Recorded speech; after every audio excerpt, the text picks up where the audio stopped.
कि बार बार आप तब्दील कर रहे हैं। कई दफ़ा ये होता है कि आप रूट कॉज को नहीं पकड़ पा रहे होते, आप बार बार चेहरे तब्दील किए जा रहे हैं। अभी एक एफबीआर के चेयरमैन आए, दूसरे आए, तीसरे आए, चौथे आए, पांचवे आए। कई बार ये होता है कि आप जड़ तक नहीं पहुंच पा रहे होते कि असल मसला कुछ और है। देखिए, असल मसला मैं बताता हूँ क्या है। असल मसला ये है मैडम कि इस वक्त एफबीआर में 23,000 आदमी है और मेरी एनालिसिस जो थी मैंने बना के दी भी थी, वो है कि हमें जरूरत है 4,000 आदमी की। तो मेरा 19,000 आदमी जो है, जो दफ्तर आता है ना, अगर वो नहीं आए तो सिस्टम ठीक हो जाएगा। मैं नहीं कह रहा कि उसको निकाल दें। अगर वो दफ्तर नहीं, जब वो दफ्तर आता है तो दफ्तर आके ये सोचता है कि मैंने आके किस ताजिर को, किस आदमी को किस तरह तंग करना है। अगर वो दफ्तर नहीं आए तो मेरा सिस्टम 50% इंप्रूव हो जाएगा। मेरा जो इख्तलाफ हुआ था, जिसमें मैं बुनियादी तौर पे छोड़कर आया, वो ये आया था कि जब तक ये एफबीआर की बात कर रही है ना, जब तक आप गवर्नमेंट ऑफ पाकिस्तान का सिविल सर्विस का निजाम तब्दील नहीं करेंगे, उस वक्त तक आप एफबीआर के निजाम को करते रहे। आपने बात की रूट कॉज की। रूट कॉज ये है कि ये जो एक जनरल कैडर से लोग आ रहे हैं सिविल सर्विस अकेडमी से, और आप इनको लाके टैक्स में बैठा देते हैं, अगले दिन वो जाके महकमा मौसम लेता है। ये सिस्टम पे चल नहीं सकता। आपको पाकिस्तान रेवेन्यू सर्विस बनाना पड़ेगा और एफबीआर को इदारा बनाना पड़ेगा, अदरवाइज ये काम चलने वाला नहीं है। और ये तब्दीली आप चेयरमैन भी करते रहे, मगर रूट कॉज जी फरमाइए। जी बिल्कुल, रूट कॉज को जब तक नहीं। ठीक है, आगे चलते हैं शबर साहब। अब ये वफाकी वज़ीर ख़जाना शौकत तरीन साहब ये भी कहते हैं कि जी IMF ने $650 अरब की जो मंजूरी दी है, जिसमें से पाकिस्तान को $2 अरब 77 करोड़ फराहम किए जाएंगे। तो शबरज़ादी साहब, क्या जो मौजूदा हालात हैं उनमें IMF से मज़ीद पैसे आना आपको लगता है कि खुश आइंद हो भी सकता है, या फिर सीधी सीधी अगर हम बात करें तो मज़ीद महंगाई होने जा रही है? तो आपका सवाल क्या है कि IMF में पैसे आएंगे या नहीं आएंगे? सवाल आप क्या करना चाह रही हैं? सवाल मैं बेसिकली जानना चाह रही हूँ कि ये जो $650 अरब की मंजूरी दी है IMF ने, जो शौकत तरीन साहब बता रहे हैं, और इसमें पाकिस्तान को $2 अरब 77 करोड़ फराहम किए जाएंगे। अभी जो हमारे मुल्क के मौजूदा हालात है उनको देखते हुए यही ज़हन में आता है ना कि IMF से मजीद पैसे आएंगे तो खुशाइंद तो ये नहीं होगा मेरे ख्याल से। अगर खुशाइंद होगा भी तो साथ फिर आपको महंगाई भी भुगतनी पड़ेगी, महंगाई भी होने जा रही है।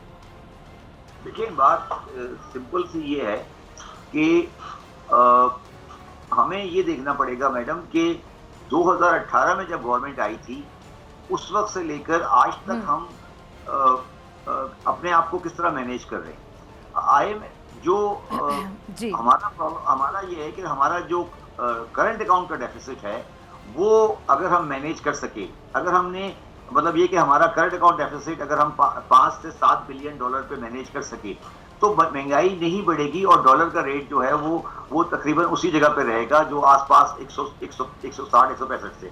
मगर अगर हमारा इंपोर्ट बढ़ गया और एक्सपोर्ट नहीं बढ़ा तो हम यकीनन प्रॉब्लम में फंसेंगे।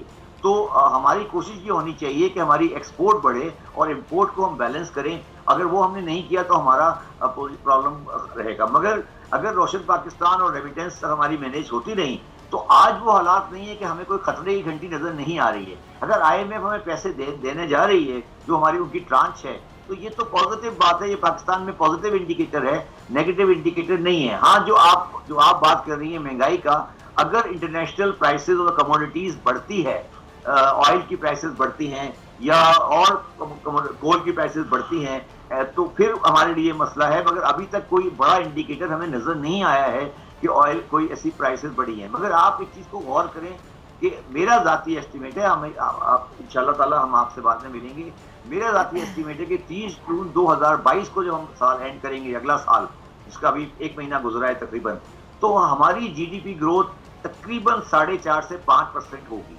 और अगर हम कोविड में 4.5 से 5% ग्रोथ ले आते हैं, तो मेरा अपना ख्याल है कि पाकिस्तान को हम ये नहीं कह सकते कि हम इकोनॉमिक साइड पे किसी गलती में खड़े हैं। ये मेरा जाती व्यू है। हम इतनी खराब पोजीशन में नहीं डिमॉन्स्ट्रेट किया जाता है। जी ठीक है। अच्छा, आपने महंगाई की बात की शबर साहब, अभी सोना भी तो महंगा होता जा रहा है, साथ साथ डॉलर की कीमत में भी हम देख रहे हैं मुसलसल इजाफा ही हो रहा है। लेकिन इंटरनेशनल सर्वे और हुकूमत के मुताबिक, जो इदाद शुमार हुकूमत बताती है और इंटरनेशनल सर्वे, इसके मुताबिक रिकॉर्ड सरमायाकारी हो रही है, एक्सपोर्ट में भी इजाफा हो रहा है।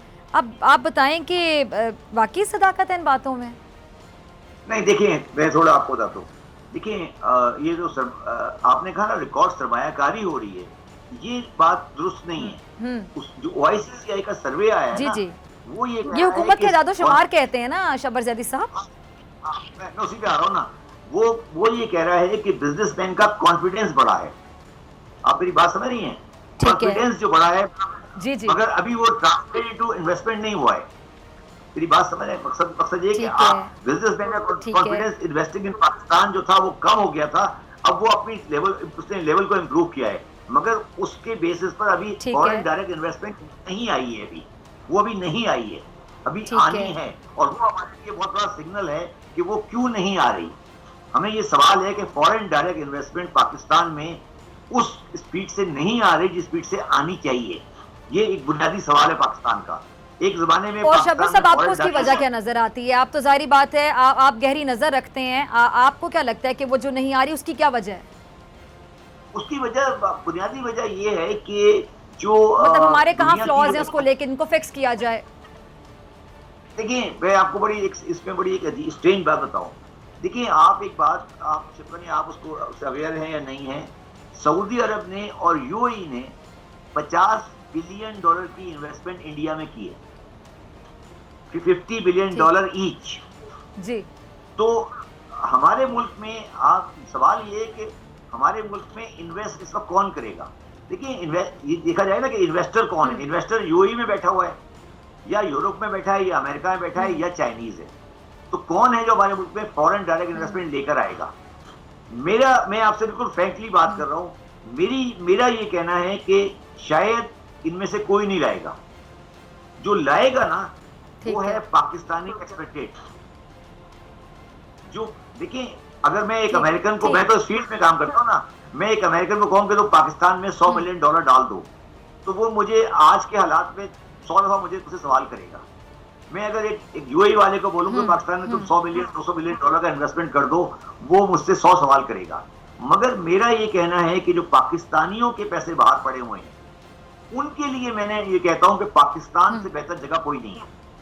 और मैं आज भी आपको कह रहा हूं, ये प्रिडिक्ट कर रहा हूं कि अगर हमारे कॉन्फिडेंस लेवल यही रहा तो आप देखेंगे कि पाकिस्तान में हमारे जो एक्सपेक्टेड बाहर बैठे हैं, जिनके पास मेरे हिसाब से $200 से $300 बिलियन है, वो पाकिस्तान में इन्वेस्ट करेंगे और वो हमारी इन्वेस्टमेंट आएगी, एफडीआई आएगी। मुझे एफडीआई की उम्मीद बहुत ज्यादा नहीं है यूरोप से और अमेरिका से, क्योंकि जिन फील्ड में वो काम करते हैं ना, फॉर एग्जांपल वो गाड़ियां बनाते हैं मर्सिडीज बेंज, तो मर्सिडीज बेंज की फैक्ट्री वो नहीं लगाने वाले, या आप उनसे एक्सपेक्ट करें कि वो कंप्यूटर की फैक्ट्री लगा दें, वो नहीं लगाने वाले, क्योंकि वो स्केल नहीं बनता है। तो इन्वेस्टमेंट किस में आएगी? रियल एस्टेट में आएगी, इन्वेस्टमेंट कंज्यूमर गुड्स में आएगी। तो मैं ये समझता हूँ कि एक्सपेक्टेड पाकिस्तानी हमारा बेसिकली सोर्स है जो हमारे यहाँ इन्वेस्ट करेगा, और हमें उस पर रिलाई करना चाहिए। अच्छा, ठीक है जी, ठीक है। शबर साहब, मेरे ख्याल से 2 मिनट है मेरे पास आखिरी, तो आपका लास्ट कमेंट भी चाहूँगी, साथ हम पूरी जो गुफ्तगू है इसको अब मैं आपसे आखिर में यही पूछना चाहूँगी। जैसे प्राइम मिनिस्टर साहब ने अपनी जो 3 साल की जो हुकूमत है मुकम्मल होने पर जो खिताब किया है, तो हुकूमती जो इदादोशुमार हैं वो देखते हुए आप क्या समझते हैं कि क्या जो मईशत है वो साल 2018 की सतह से ऊपर गई है, या फिर सीधा सीधा कि तरक्की ने शायद उल्टा सफ़र तय किया? नहीं, देखिए, मैं बिल्कुल फेयरली कहता हूं कि 2018 जो थी ना, 30 जून 2018, वो पाकिस्तान की इस पोजीशन पे खड़ा था कि पाकिस्तान बैंकरप्सी के लेवल पे खड़ा हुआ था। उस वक्त हमारा ट्रेड डेफिसिट $15 बिलियन था। तो अगर कोई आदमी ये पॉलिटिकल डिफरेंस की बात नहीं करता, कोई आदमी ये कहता है कि 2018 से हम बेहतर नहीं हुए, तो वो जाती कर रहा है इमरान साहब के साथ। इमरान खान, मैं नहीं कह रहा कि वो कामयाबी के वो हदफ सारे उन्होंने अचीव कर लिए, मगर वो जाती है कि 2018 से आप कहें आज हम 2018 से बदतर है, ये जाती है, इसमें कोई सदाकत नहीं है। ठीक है जी, बहुत शुक्रिया शबर जैदी साहब आपके वक्त के लिए। सब्सक्राइब करें और बेल दबाएं ताकि कोई खबर रह न जाए।